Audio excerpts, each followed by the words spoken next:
My name is Christopher Gitao. I work for a company called Cabasit CO2 Limited, based in Nairobi. Our head office is Nairobi. We are manufacturers of carbon dioxide, liquefied carbon dioxide. In Kenya, CO2 is found naturally, so we are in the mining sector because we mine it in Limuru and Eldoret. And then from that liquefied carbon dioxide, we are able to produce dry ice. I'm here today in support of Mr. Ndoro, who has been a customer buying dry ice for branding of his animals.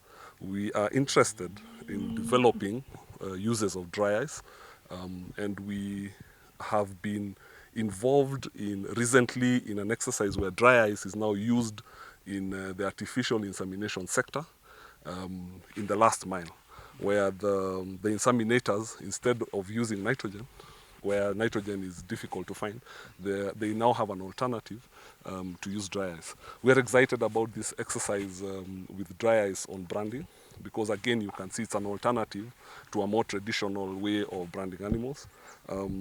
We realize that this is a much better way in terms of not hurting the animal and damaging the skin for resale when the skin is being sold.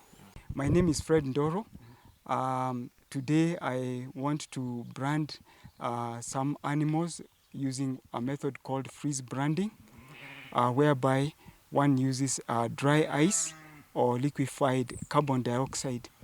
The other types of markings, especially fire or hot branding, is that you scar the leather.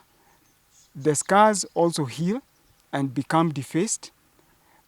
So it loses its value over time. In fact, when we used to use hot branding, we used to brand every year.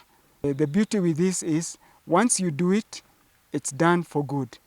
The only maybe challenge is probably getting the dry ice because the factories or the factory is in Nairobi.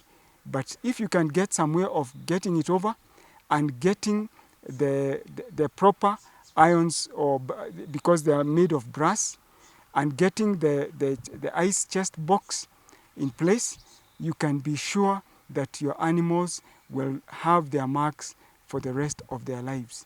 And that is a big plus, especially like now when we know most of our neighbors have lost animals and some cannot even afford buying replacement animals. So the threat of cattle rustling rises, especially once the grass gets regenerated with the onset of the rains.